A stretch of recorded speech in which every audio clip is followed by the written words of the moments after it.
Guys, ഇന്ന് നമുക്കൊരു അടിപൊളി മഷ്റൂം മസാല ഉണ്ടാക്കാം. അപ്പോൾ നമുക്ക് 1 കിലോ മഷ്റൂം കിട്ടിയിട്ടുണ്ട്. അപ്പോൾ നമുക്ക് ആദ്യം തന്നെ മഷ്റൂമിനെ നന്നായിട്ടൊന്ന് കഴുകിയെടുക്കണം. അതിനുശേഷം ഇതിൻ്റെ മുകളിലുള്ള ഈ തൊലിയും കൂടിയും കളഞ്ഞ് വീണ്ടും ഒന്ന് നന്നായിട്ടൊന്ന് കഴുകിയെടുക്കണം. അതിനുശേഷം കൂണിനെ സെൻറ്റർ ഒന്ന് മുറിച്ച് മാറ്റി വയ്ക്കാം. ഇപ്പോൾ നമ്മളെല്ലാ കൂണിൻ്റെയും സെൻറ്റർ മുറിച്ച് മാറ്റി വെച്ചിട്ടുണ്ട്. ഇനി നമുക്കിതിനെ ഒരു കുക്കറിലേക്ക് ഇട്ട് കൊടുക്കാം. അപ്പോൾ കൂണെല്ലാം നമ്മൾ കുക്കറിലേക്ക് ഇട്ട് കൊടുത്തു. അതിന് ഇനി നമുക്ക് ആവശ്യത്തിനുള്ള മഞ്ഞൾപ്പൊടിയും ആവശ്യത്തിനുള്ള ഉപ്പും പാകത്തിന് വെള്ളം കൂടിയും ചേർത്ത് ഒന്ന് ഷഫിൾ ചെയ്തിട്ട് നമുക്കൊന്ന് വേവിച്ചെടുക്കണം. ഞാനിവിടെ ഒരു വിസിലിൻ്റെ ഉള്ളിൽ കൂണൊക്കെ നന്നായിട്ട് വെന്ത് കിട്ടിയിട്ടുണ്ട്. ഇനി നമുക്ക് കൂണിനെ നമുക്കൊന്ന് ഊറ്റിയിട്ട് മാറ്റി വയ്ക്കണം.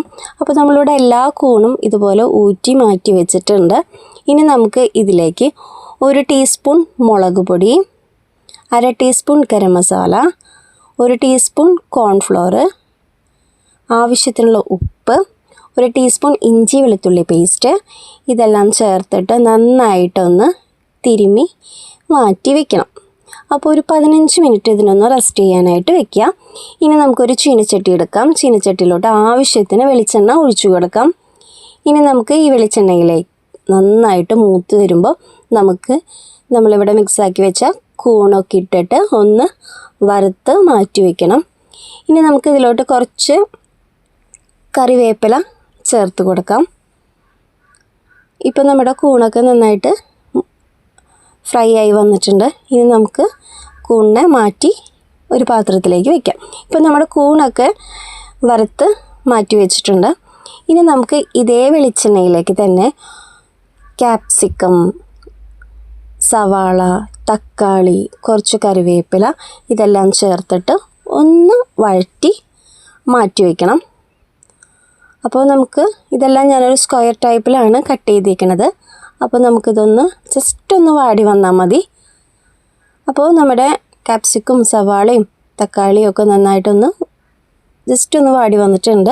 ഇനി നമുക്ക് ഇതൊരു പാത്രത്തിലേക്ക് മാറ്റി വയ്ക്കാം. ഇനി നമുക്ക് ഇതേ വെളിച്ചെണ്ണയിലേക്ക് തന്നെ ചെറുതായി എരിഞ്ഞ സവാള ചേർത്ത് കൊടുക്കാം.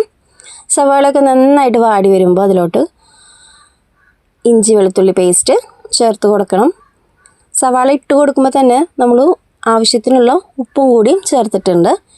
ഇനി സവാളയും ഇഞ്ചി വെളുത്തുള്ളി പേസ്റ്റൊക്കെ നന്നായി വാടി വന്നിട്ടുണ്ട്. ഇനി ഇതിലോട്ട് നമുക്ക് മുളക് പൊടി, മല്ലിപ്പൊടി, ഗരം മസാല ഇതെല്ലാം ചേർത്തിട്ട് ഇതിൻ്റെ പച്ചമണം ഒന്ന് മാറുന്നത് വരെ ഒന്ന് വഴറ്റിയെടുക്കണം. ഞാനിതിലോട്ട് കളറിന് വേണ്ടിയിട്ട് കുറച്ച് കാശ്മീരി മുളക് പൊടിയും ചേർത്തിട്ടുണ്ട് കേട്ടോ. അപ്പോൾ നമ്മുടെ പൊടികളൊക്കെ നന്നായിട്ട് വാടി വന്നിട്ടുണ്ട്. ഇനി ഇതിലോട്ട് കുറച്ച് കറിവേപ്പിലയും ഒരു നല്ല പഴുത്ത തക്കാളി ജ്യൂസാക്കിയതും കൂടി ഇതിലോട്ട് ചേർത്ത് കൊടുക്കുന്നുണ്ട്. അപ്പോൾ തക്കാളിയുടെ പച്ചപ്പൊക്കെ ഒന്ന് മാറി വന്നിട്ടുണ്ട്. ഇനി നമുക്കിതിലോട്ട് കുറച്ച് നല്ല തിളച്ച ചൂടുവെള്ളം ഇതിലോട്ട് ഒഴിച്ചു കൊടുത്തിട്ട് ഒന്ന് കുറുക്കിയെടുക്കണം. അപ്പോൾ നമ്മുടെ ഗ്രേവിക്കാണ് നമ്മളിതിങ്ങനെ ചെയ്യണത്. ഇനി ഇതിലോട്ട് നമ്മുടെ ഫ്രൈ ചെയ്ത് വെച്ചിരിക്കുന്ന മഷ്റൂം ഇട്ട് കൊടുത്ത് നന്നായിട്ടൊന്ന് മിക്സ് ആക്കണം. ഇപ്പോൾ ഇനി നമുക്കിതിലോട്ട് കുറച്ച് മല്ലിയില ചേർത്ത് കൊടുക്കാം.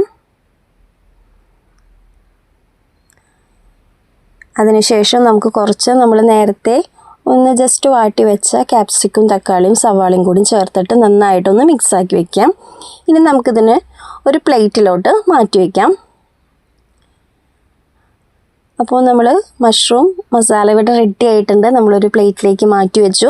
ഇനി ഇത് നമുക്ക് ഈ കൂണിൻ്റെ മുകളിലൊക്കെ കുറച്ച് നമ്മൾ നേരത്തെ വാട്ടി വെച്ചിരിക്കുന്ന സവാളയും ക്യാപ്സിക്കവും കറിവേപ്പിലയും ഒന്ന് മുകളിലൊന്ന് ഗാർണിഷ് ചെയ്യാനായിട്ട് നമുക്ക് വെച്ച് കൊടുക്കാം. ഇപ്പോൾ നമ്മുടെ സൂപ്പർ ടേസ്റ്റി മഷ്റൂം മസാല ഇവിടെ റെഡി ആയിട്ടുണ്ട്. എല്ലാവരും ഒന്ന് ട്രൈ ചെയ്ത് നോക്കണം. വളരെ ടേസ്റ്റാണ്.